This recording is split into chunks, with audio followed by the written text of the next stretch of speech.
하나님 말씀은 성경에 나오는 몇 대 명장면 중에 하나다, 이렇게 생각이 듭니다. 많은 이들이 예수께서 이 땅에 오셨을 때에 귀한 만남들이 많이 있었죠. 참 의미 있는 만남들이 많이 있었는데, 그 만남 가운데에 특별히 이 장면은 명장면이 아닐 수가 없습니다. 우선 오늘 등장하는 인물은 관리입니다. 고급 관리라고 말을 해야 하지 않겠는가 생각이 듭니다. 그 관리가 나타날 때 어떤 모습이었을까? 전체 본문을 보게 되면 이런 생각이 듭니다. 정말 의관을 잘 갖추고, 또 사람이 외모로 보더라도 품위가 있고, 그리고 권위 있는 모습으로 나타나지 않았을까, 이런 생각이 듭니다. 그가 던지는 말을 보게 되면 그렇게밖에 생각이 안 듭니다. 어떤 관리가 물어 이르되, 선한 선생님이여, 내가 무엇을 하여야 영생을 얻으리까? 여러분, 이것처럼 정말 품이 있고 거룩하고 믿음 있는 이런 대사가 있을까요? 여러분은 하루를 살면서 무엇을 먹을까? 무엇을 마실까? 또 무엇을 입고 오늘 나갈까? 이 걱정이 우리 늘 일상에 따라가는 것이고, 또 뭐를 타고 갈까? 이런 생각들이 우리를 사로잡는데, 이분의 질문은 무엇입니까? 선생님이요 라고 하는 정도가 아니고, 선한 선생님이요, 내가 무엇을 하여야 영생을 얻으리까? 여러분, 얼마나 거룩합니까? 영생을 추구하고. 얼마나 이분의 생각이 깊을까요? 얼마나 믿음이 좋을까요? 그게 다 드러납니다. 선한 선생님이요, 전형적인 관리의 모습일 수 있습니다.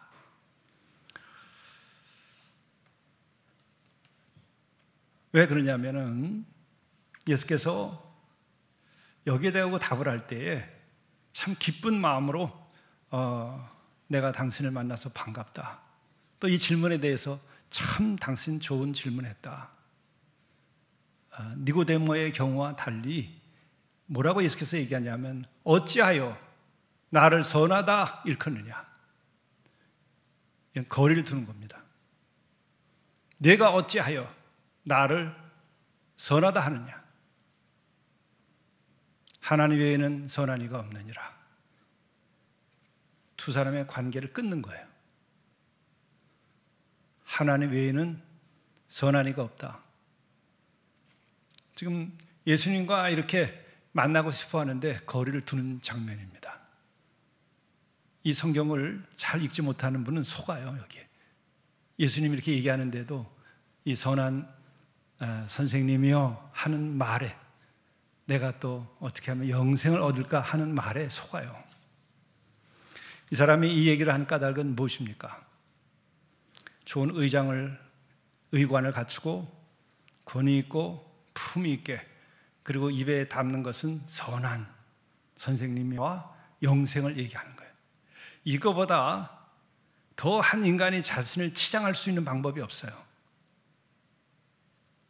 세상에 권력을 가졌고 권력을 가진 사람으로서 그 외관, 그리고 그 입에 담은 말, 그 내용들이 아주 최상급이에요.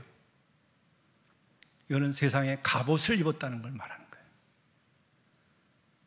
그리고 이 문맥을 보게 되면 그렇게 됩니다. 어찌하여 나를 선하다 일컫느냐 하고 예수께서 한 발짝 물러설 뿐만 아니라, 또 예수께서 다 아시고 내가 이러이러한 계명을 다 지켰는가 물으니까 다 지켰다는 거예요.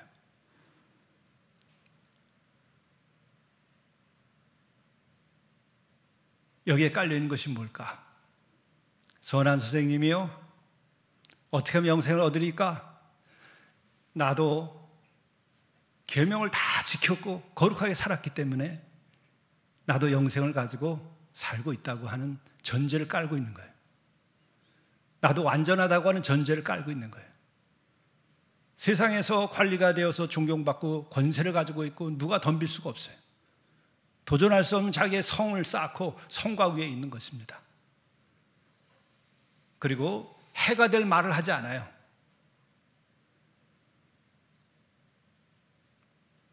선하신 선생님이요, 막말도 하지 않고 선생님이요, 이렇게 얘기하는 거예요.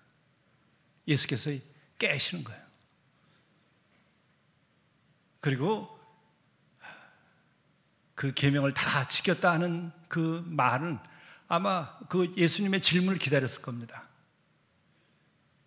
다 지켰습니다.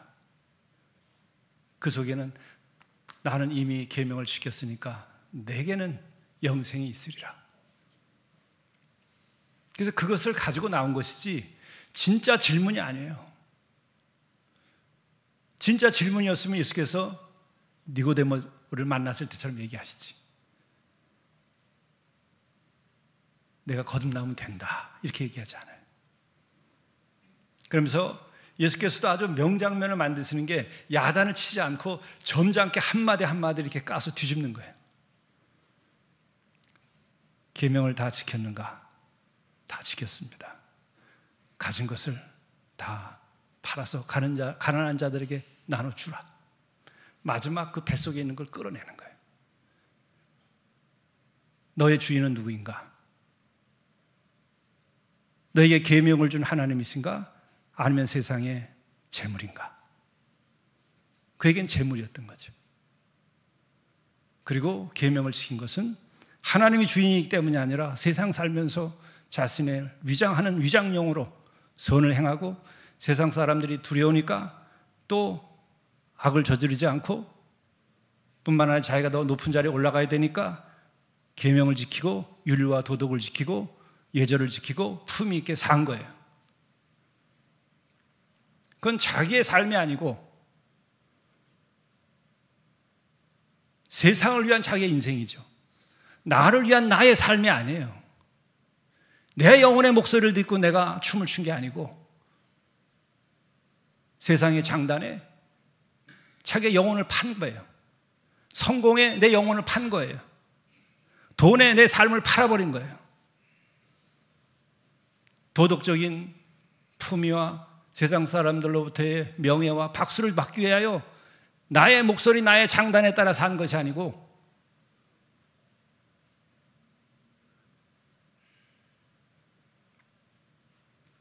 세상의 기준에 맞춰 산 거예요.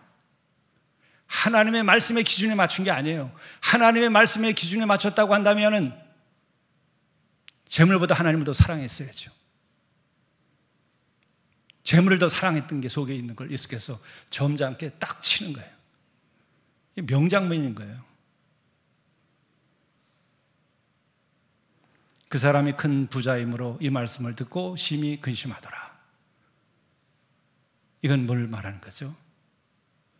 그 사람이 재물을 하나님으로 삼고 있었기에 이 말씀을 듣고 심히 근심하더라, 이 말이에요. 예수께서 근심하게 만들어 주는 거예요. 깨어나게 만들어 주시는 거예요.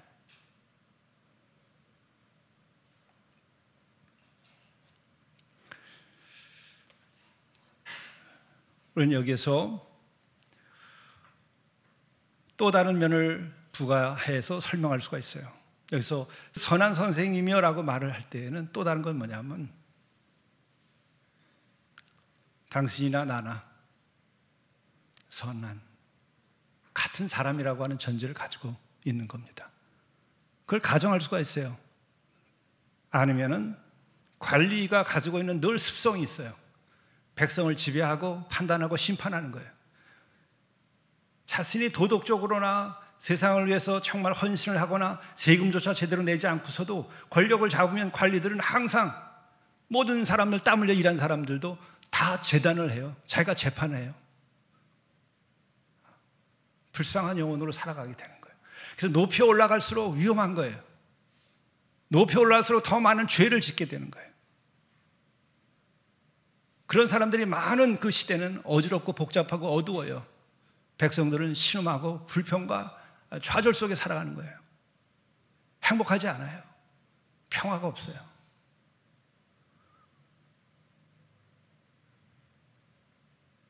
하나님의 그 의를 따르지 않기 때문에 이런 일이 벌어지는 거예요. 그러니까 자기 판단에 당신은 괜찮은 선생이요, 내가 아닙니다. 자기가 판단하고 예수께 들어가는 거예요.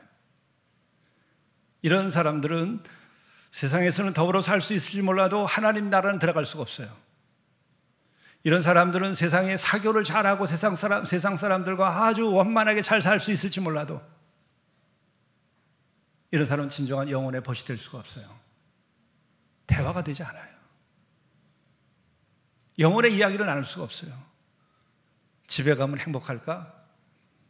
절대. 불행하게도 아내와 영혼의 목소리로 사랑의 이야기를 할 수가 없어요. 그 아내도 도구입니다. 성공의 도구고 자기 인생의 편리를 위해서 먹고 살고 돈 갖다 대주고 겉은 신부는 아내지만 종처럼 살아요. 많은 관리들, 성공한 관리들의 가정에서 이렇게 무장을 한 갑옷을 입고 살아가는 사람들의 속사정은 똑같습니다. 2000년 전이나 지금이나.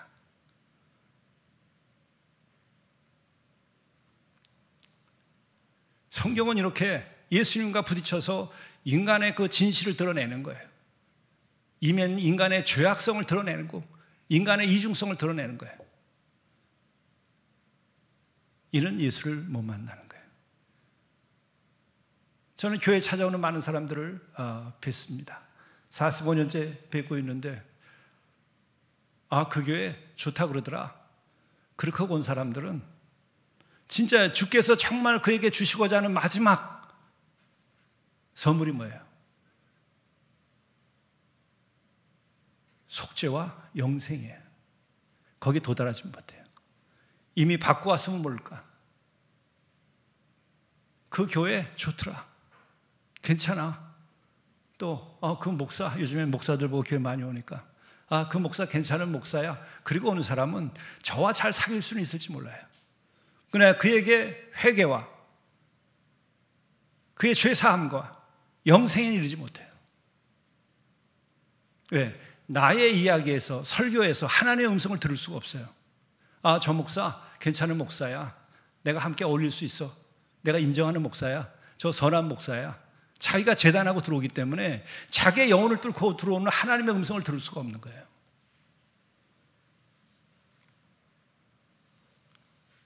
특별히 오늘도 여기서 나오지만 가족들이 제일 어려워요. 가족들은 저의 설교 말씀을 증언하고 성경을 가르칠 때에 하나님의 음성을 듣지 않아요. 왜? 왜 이 교회를 나왔을까? 왜 이 교회를 찾아왔을까? 집안이기 때문에 찾아오는 경우는 더더욱이 길이 먼 거고, 또 와서도 그런 사적 관계를 전제로 하게 되면 하나님의 음성이 뚫고 들어오지 않아요.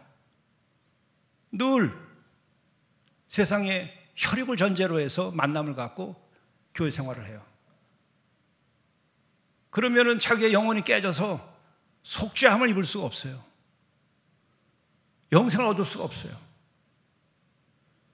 난 집안에서 아직 처음부터 그랬다는 얘기 여러분들이 아시죠? 진짜 나에게서 하나님의 음성을 듣고 배우고자 하면 교회를 개척할 수 있을 때 같이 하지만 그렇지 않으면 피차가, 그리고 본인들도 피차가 합니다. 은혜가 안 돼요. 구원 못 받아요. 집안일 하러 오는 거예요. 어떻게 집안일입니까? 교회 일이. 성도들도 마찬가지예요. 동창일 하러 와요. 자기 같은 군에 가게 되면은 진급하러 와요. 사단장이 교인이면. 그리고 사단장이 이제 바뀌면 그 다음에 쫙 빠져나가요. 제가 군목을 해봤기 때문에 알아요. 의무복무를 내가 3년 해봤어요. 난 다행히 우리 주의관이 크리스찬이 아니었어요. 그러니까 이거는 알짜배기예요. 진짜 불필요한 게 없었어요. 오늘 말씀에도 뭐라 그래요? 집을 버리라고 얘기하는 거예요.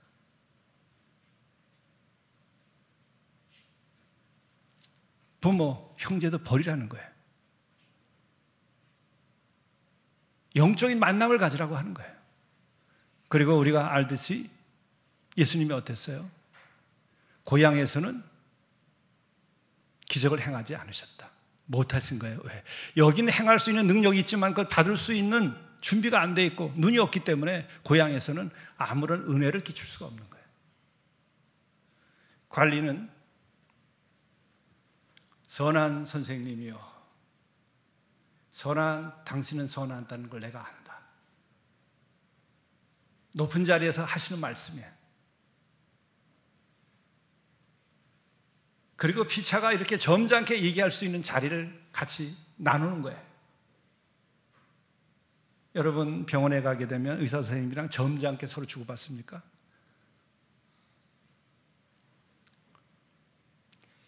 요즘에는 진찰 하는데 그래도 엑스레이나 혹은 MRI나 이런 것들을 다 기계가 하니까 되는데, 예전에는 다 옷을 벗고 다 가슴에 진찰을 했어요. 남자 선생님이 여자 환자들을 다 옷도 벗고 이렇게 했어요. 그게 점잖은 자리인가요? 생명을 취급하는 데는 그런 세상의 껍데기의 윤리와 도덕의 차원이 아니에요. 구원의 문제는 어떻게 하겠어요? 체면의 문제가 아니고 인간의 영혼에 가장 깊이 감춰져 있는 그의 고통과 죄와 허물과 어두움을 해결하는 거예요. 고름을 짜내야 되는 거예요. 근데 피차가 선하다고 만나가지고 되겠습니까? 이 눈에는 이미 예수가 보일 수가 없어요. 예수님이 보일 수가 없습니다.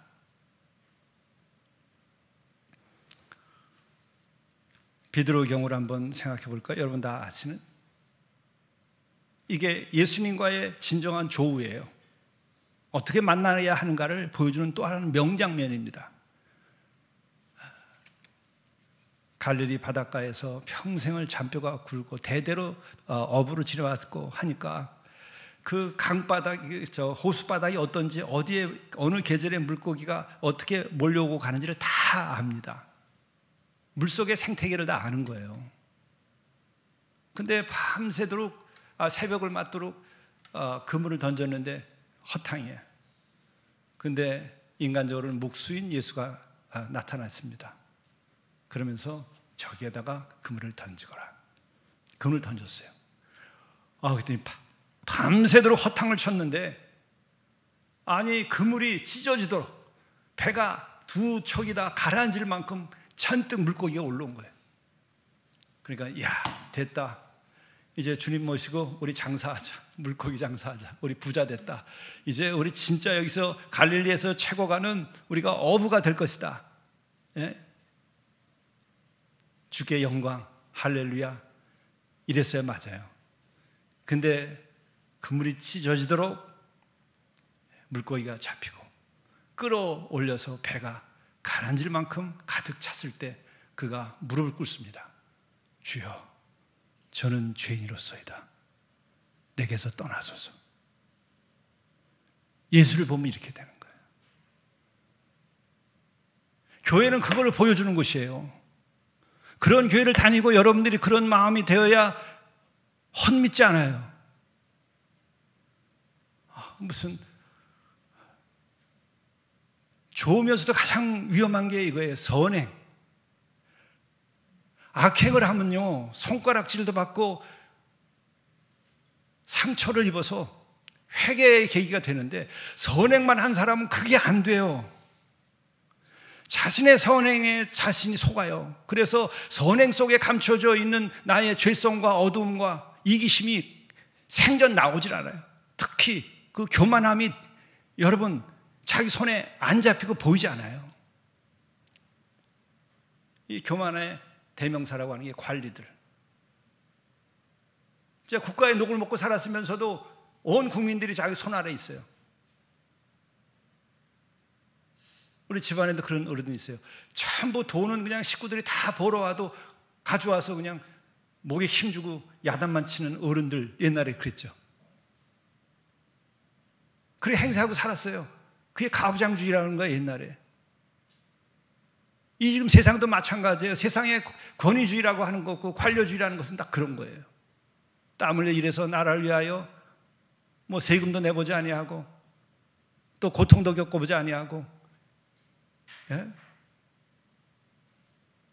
그냥 시험지에서 답안지 좀 하나 잘 쓴 것 가지고 출세해 가지고는 권세를 부리고 살아요.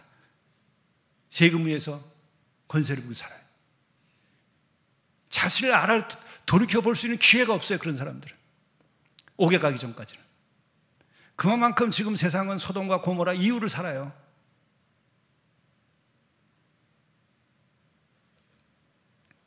베드로가 그물이 찢어지도록 그 물고기가 잡혔는데 그걸 보는 순간에 물고기를 안 봤어요. 이게 베드로가 무식한 어부라고 우리가 욕을 하더라도 그의 영혼은 깨어 있었던 거예요. 고급 관리가 아니었어도 이 영혼은 진짜 하나님 나라에서 기뻐했을 영혼인 거예요. 어떻게 그 밤새 물고기를 잡고자 했는데 허탕을 쳤는데 물고기를 이렇게 가득 잡았는데 물고기가 안 보이냔 말이에요. 물고기를 잡아준 그 존재를 본 거예요. 하나님을 본 거예요, 예수에게서. 예수님의 고향 사람들도 어렸을 때도 예수님이 지혜로웠었다는 걸 다 알면서도 목수 아니었는가, 또 목수의 또 아들 목수가 아닌가, 요셉의 아들이 아닌가, 그의 형제와 자매들을 우리가 다 안다. 예수가 보이지 않는 거예요. 그리스도가 보이지 않는 거예요. 나사렛의 육신의 그 예수만 보이는 거예요. 그건 구원이 없어요.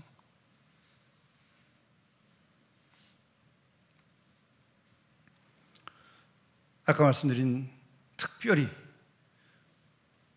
교회에서도 그렇게 진정으로 회개의 경험이 없이 선을 행한 사람들은요, 제일 교회에서 나중에 주님께로 가게 되고 교회가 진정으로 살아있는데 제일 장애가 되는 사람이 그 사람들이에요.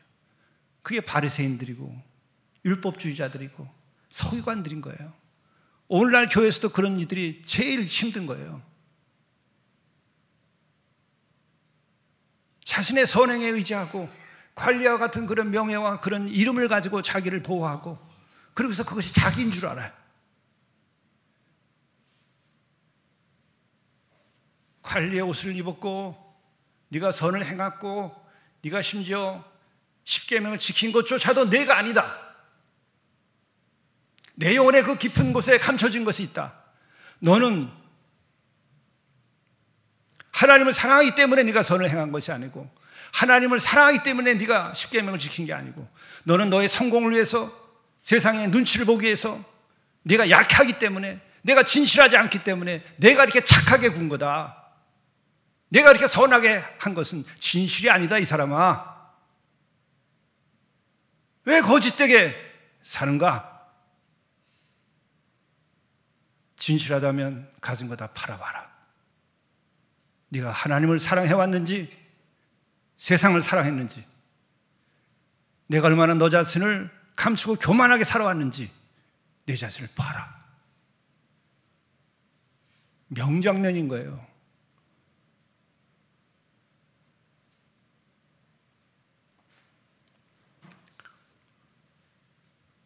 큰 부자이므로 이 말씀을 듣고 심히 근심하더라.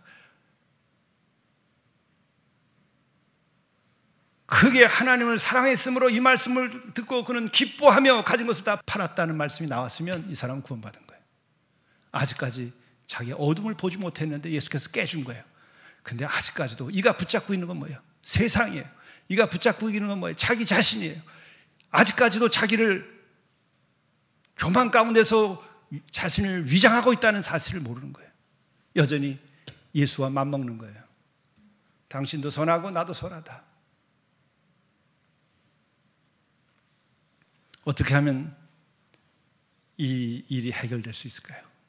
이 관리를 하나님이 사랑하시면 어떻게 할까요? 관리의 옷을 벗깁니다. 갑옷을 벗겨요. 위장망을 벗겨요. 너 자신을 보라. 그 은혜를 입은 게 누구예요? 다윗이에요. 자기는 성군이에요. 가장 믿음 좋은, 그리고 민족을 통일시킨 위대한 임금이에요. 그러나 유혹에 넘어가서 십계명을 범했습니다. 이 관리처럼 십계명을 다 지킨 게 아니라 간음을 하고 십계명을 범했어요. 하나님께서 치십니다. 고난으로 치십니다. 그래서 그가 상한 심령이 되도록 임금이 죄를 뿌리고 금식을 하며 고통 가운데 놓여요. 주여, 저를 죽여주시옵소서 하는 거예요. 그러면서 마지막에 고백이에요. 이 상한 심령을 불쌍히 여겨달라고. 상한 심령이 이르게 되자 그가 하나님의 은혜를 잊기 시작합니다. 구원은 어떻게 임할까? 진짜 하나님의 사랑하는 자는 그의 허위를 벗기기 위해서, 그의 거짓된 교만함을 벗기기 위해서 치시는 거예요. 욥을 그렇게 했어요. 욥을 쳤어요. 그 욥을 쳤을 때 욥은 똑똑하고 지혜롭고 그는 또 의롭게 살았기 때문에 자기가 가진 모든 것을 가지고 친구들과 다투면서 방어를 하고 하나님께 얘기를 합니다. 하나님이 사랑하시니까 끝까지 그를 몰고 가셔요. 다 아시잖아요. 처음 시작 자체가 가진 거를 전부 없애버려요. 가진 것 다음에 중요한 게 뭡니까? 자식을 그냥 하루아침에 없애버려요. 짐승들도 자기 새끼가 죽으면 밥을 먹지 못하고 울며 밤을 새워요. 멧돼지도 그래요. 새들도 그렇고 하고. 근데 하나님은 인간인데 자식들을 그냥 하루아침에 날려버리는 거예요. 그래도 이가 온전치 않게 되니까 그 몸을 치는 거예요. 존재를 치는 거예요. 기와장으로 그 나병이 걸린 것과 같은 그 몸을 긁으면서 견디는 거예요. 그러면서도 끝까지 자기는 자기의 의를 내세워요. 내가 의롭게 살았다. 나는 성공했고, 그런 것이 다 자기를 보증하는 거예요. 자기의 지혜와 성공과 자기의 선한 행동들이 다 자기를 보장하는 거예요. 그러나 그 밑에 깔려있는 자기의 교만과 지가 어떻게 창조주가 될 수 있어요? 인간이 어떻게 영원할 수가 있어요? 인간의 선이 어떻게 절대일 수가 있어요? 인간의 지식이 어떻게 온 세상을 다 알고 우주를 알 수 있어요? 뭘 안다고 그래요? 교만 덩어리. 하나님을 치시는 거예요. 그 끝부분에 가서 욥기 40장에 그런 얘기가 나오죠. 보소서 나는 비천하오니 무엇이라 주께 대답하리이까. 나는 비천하오니. 후에 다윗이라는 인물과 똑같은 거예요. 자기가 왕이지만 어린 날부터 민족의 영웅이었어요. 그러나 저는 비천하다고. 내 영혼이 상하여 이 비천한 종을 불쌍히 여겨달라고. 이제 손으로 내 입을 가릴 뿐이로소이다. 욥이 얘기하는 거예요. 나의 선행과 나의 성공과 나의 지혜와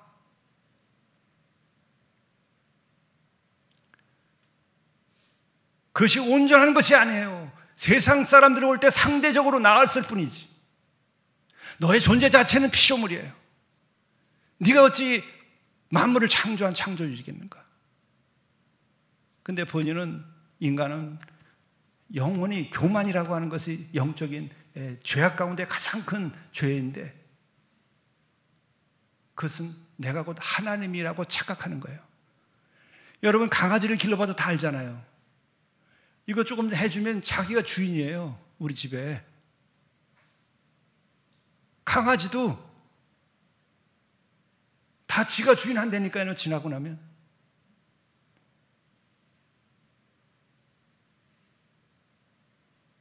친 아들과 딸보다 자기가 더 아들, 딸 노릇해요. 이것들이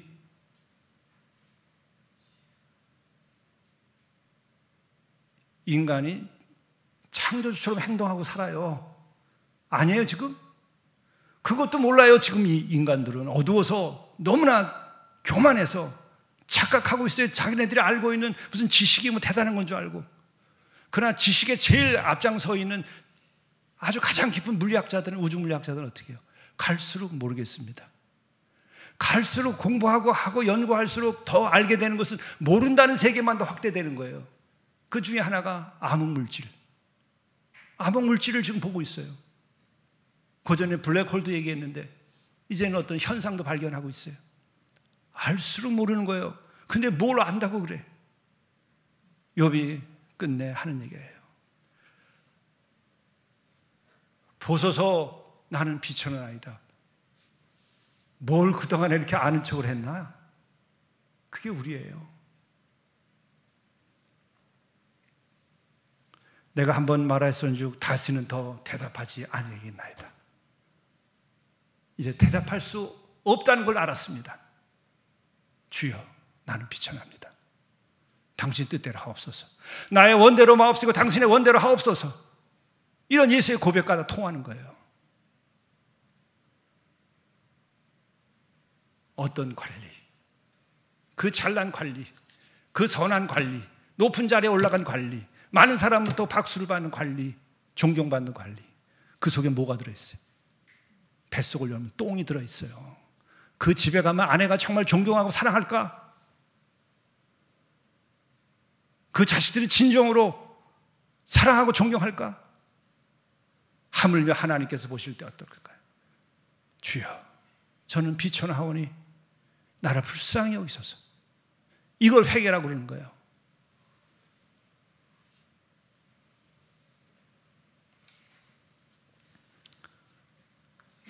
예수께서 정말 이 한 영혼을 점잖게 타일르면서 인도하시는 거예요. 오늘 우리를 위하여 그때 예비하신 말씀입니다. 예수께서 내가 이런 십계명을 다 지켰는가? 다 지켰다고 그래요. 어려서부터 다 지켰나이다. 한 가지 부족한 것이 있네. 내가 있는 것을 다 팔아서 나눠주게. 그건 뭐예요?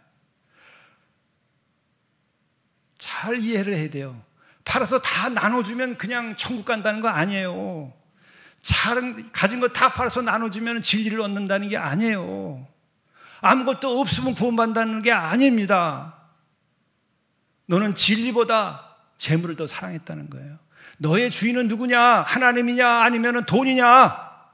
돈을 위하여 목숨을 걸고 지금 살고 있는 거냐? 순간순간을. 아니면 하나님의 그 거룩한 사랑 때문에, 그 존재가 계시기 때문에 그분을 나는 너무도 감동 가운데에서 그의 은혜를 입고 있으니까 나는 당신을 사랑하나이다.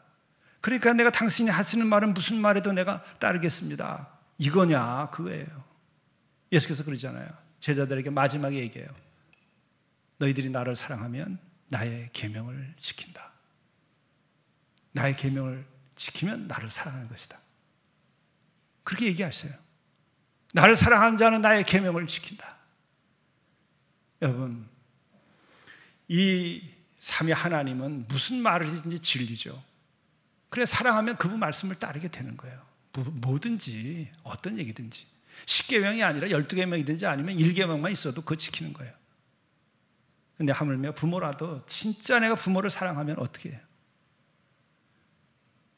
그릇된 말도 따르게 돼 있어요. 이거는 여러분이 새겨드세요. 진짜 아내를 사랑하면 그 아내가 나쁜 짓을 하려도 순종하는 거예요. 근데 인간은 온전치 않으니까 배고 하는 얘기 때문에 나라 망친 사람들이 얼마나 많아요. 사랑하니까 그 말 듣는 거예요. 역사적으로 오늘날까지 얼마나 많아요. 그게 무서운 거예요. 사랑하니까. 근데 누구를 사랑해야 돼요? 누구를 마음을 다하고 목숨을 걸고 뜻을 다하여서 사랑해야 되느냐고. 아내도 그렇게 사랑해야 되죠. 그렇지 않아요?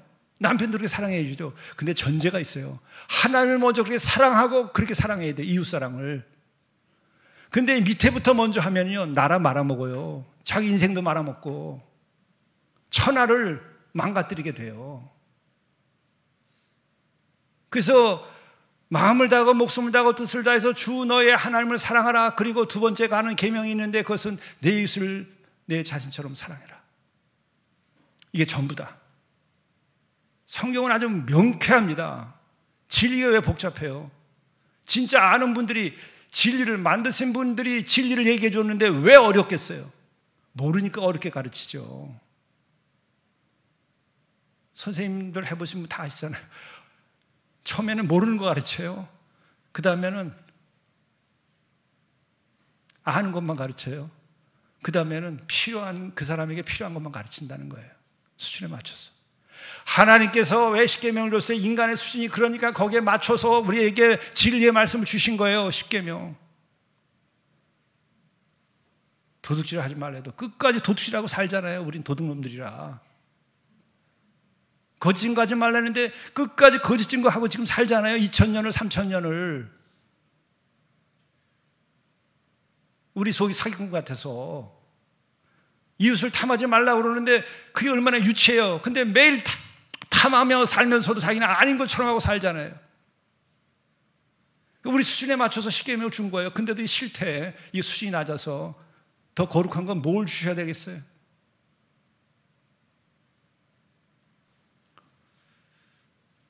예수께서 정말 그래도 이 한 영혼을 사랑하셔서 얘기를 계속 끌어갑니다. 나 같으면 열받아서 아유 교회 나오지 말라고. 아유, 보기도 싫다고 그럴 텐데.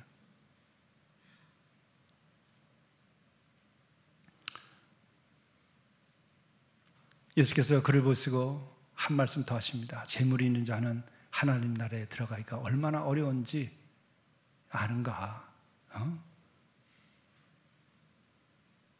하나님을 주인으로 섬기지 않고 재물을 하나님으로 섬기는 자가 얼마나 어려운 줄 아는가?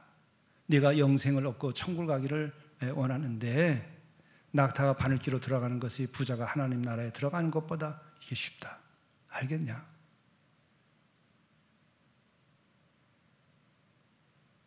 그들이 주변에서 걱정해. 이제 누가 그러면 구원을 받습니까? 주변에서 못 알아듣는 거예요 지금.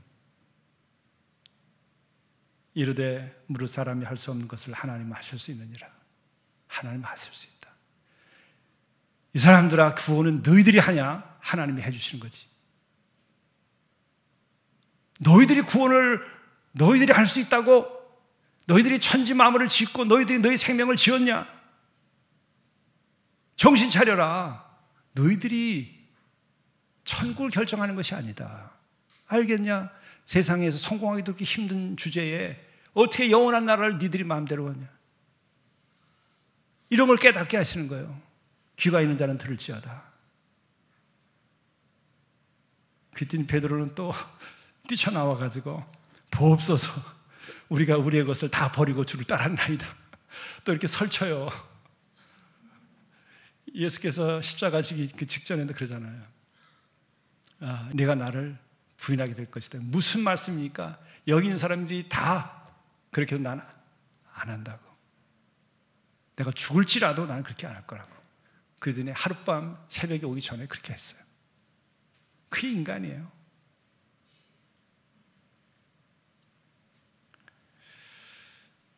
이르시되 내가 진실로 너희에게 이르노니 하나님의 나라를 위하여 집이나 아내나 형제나 부모나 자녀를 버린 자는 현세의 여러 배를 받고 내세의 영생을 받지 못할 자가 없느니라. 어떻게 해석해야 되죠? 집이나 아내나 형제나 부모나 자녀를 아유 꼴도 보기 싫은데 그냥 이 김에 다 버리자 이런 게 아니에요. 여러분 우리가 세상을 배우고 세상을 배울 때 뭘 배워요? 싸워서 이기라고 배우고 남을 물치는 거 배우고 진짜 사랑을 배우나요? 진리를 배우나요? 물질을 하나님으로 섬기는 걸 주로 배우죠. 세상과 싸워서 이기는 걸 배우죠. 뭘 배워요? 또 대대로 내려오는 불신앙과 죄가 그대로 아이들에게 피처럼 전수되는 거예요. 가문의 저주라는 말도 누가 하더만 그런 게 있어요. 그 옛집에서 나오라는 거예요. 이제 새 집을 지으라고 하는 거예요. 옛집에서 나오세요. 가문을 자랑하는 사람은 옛집에서 못 나와요. 우리의 가문이 비천하오니 주여. 쌓아온 죄가 하늘을 찌를 만큼 높으니, 바벨탑보다 높으니 주여 우리 집안을 구원하소서 하면 그 집안이 구원을 받고, 우리 집안이 몇 대째 예수 믿었는데 그래 예수님한테 은혜 많이 입었다는데 예수님의 영광을 드러내고 예수님의 은혜를 얘기하지 않고는 자기 집안 자랑을 해.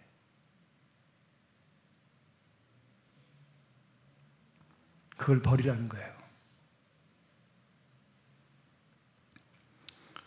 그런 자는 현세 여러 배를 받고 진짜 것을 버려본 사람. 또 한 가지 우리가 생각할 게 있어요. 하나님의 나라를 위하여 버리는 거예요. 그냥 보기 싫으니까 버리는 거 아니에요. 집안에 대한 책임이 아주 골치 아프니까 다 버리고서 기도원에 와서 사는 사람도 있어요. 버리라고 그랬다고.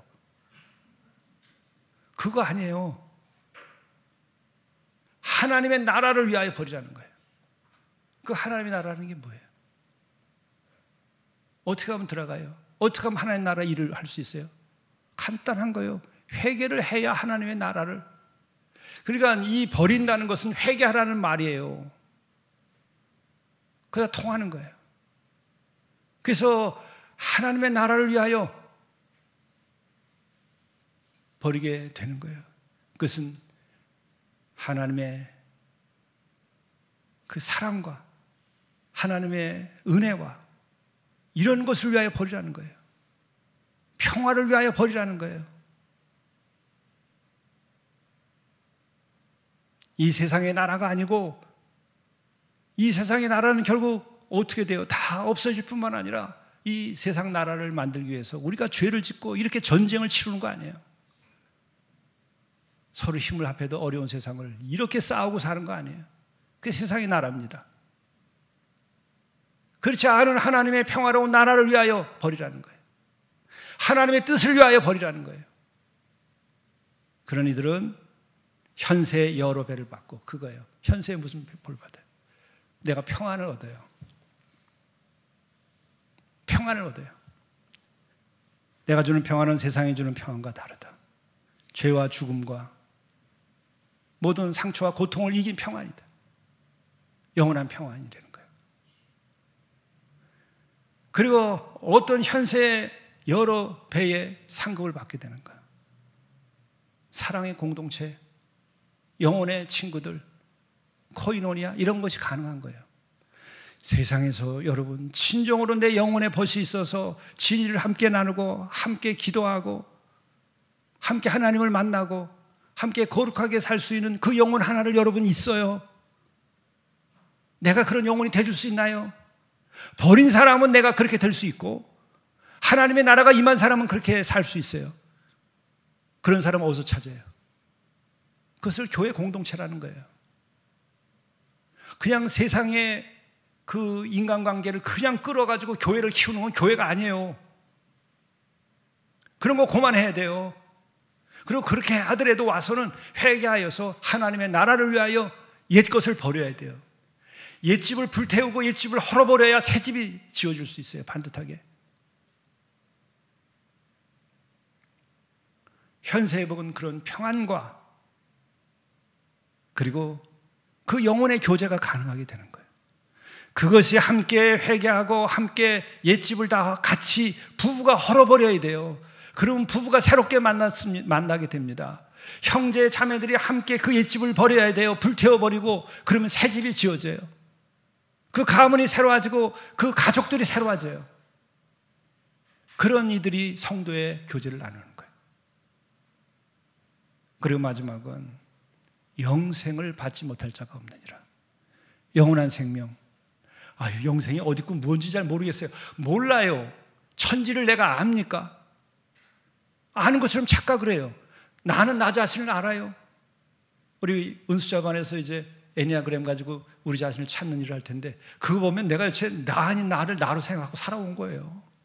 나는 채식동물인데 나는 육식동물인 줄 알고 살고, 나는 육식동물인데 나는 채식동물인 줄 알고 살아온 거예요.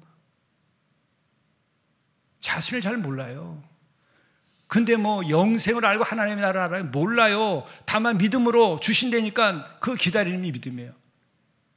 그리고 그분이 주시는 거예요. 천지를 만들어서 주셨고 내 생명을 주셨고 우리가 예배를 드리는 걸 주셨고 예수를 주셨고 진리를 주셨고 그런 거지 뭘 우리가 만들었어요? 내가 뭘 다 이해를 해요? 이해 못한다는 것을 알아야 되고 내가 지은 것이 아니라는 것을 진정으로 깨달아 알고 감격해야 돼요.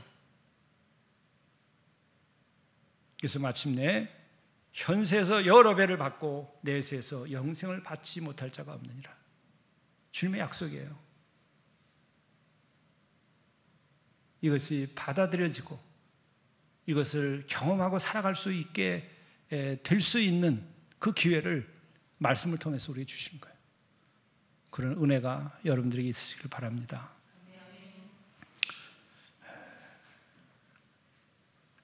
우리를 불쌍히 여겨 주옵소서.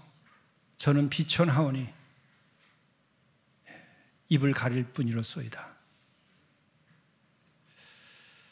죄인이오니 주여 불쌍히 여겨 주옵소서. 바울도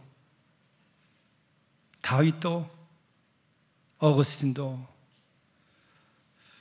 웨슬리도 프란시스코도 루터도 이 같은 회심을 통하여서 하나님 품에 안기고 마침내 하나님께서 주시는 그 은혜를 잊고 그들이 영생의 기쁨을 가지고 살며 하나님의 나라를 누리고 살았던 것처럼 우리도 그런 삶을 살고 또 그렇게 하나님 나라를 만들어가는 교회가 되도록 인도해 주옵소서. 각 가정에 또 주님께서 함께 하셔서 그 같은 가족들이 되게 도와주시고 그런 믿음의 가문이 되게 인도해 주시고 우리의 일터에서도 우리가 우리의 길을 제대로 가고 우리의 소리를 제대로 내고 하나님의 나라와 그 의를 구하도록 인도해 주옵소서. 예수 그리스도의 이름으로 간절히 구하옵나이다. 아멘.